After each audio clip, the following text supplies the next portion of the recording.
vətənpərvər və peşəkar insanların cəmləşdiyi Dövlət Təhlükəsizlik Xidmətlərində çox ciddi məlumatlar var və O Dövlət Təhlükəsizlik Xidmətinin boynunu yerə soxum. Hansı məlumat var onda, hə? Nə bilir mənim haqqımda? Hə? Nə bilir ifşa eləsinlər? Cəsarətləri varsa ifşa eləsinlər barəmdə. İfşa eləməyən şərəfsizdir. Siz danışın görək nə bilirsiniz siz və nələr olacaqdır. hər şey Yaramazlar. Özdəki vətənpərvər və peşəkar Dövlət Təhlükəsizlik Xidməti.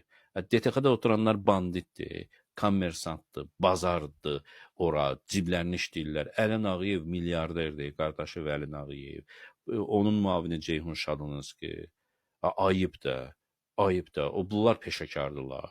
İki eşşəyin arpasını bölə bilməyən Əli Nağıyevdir.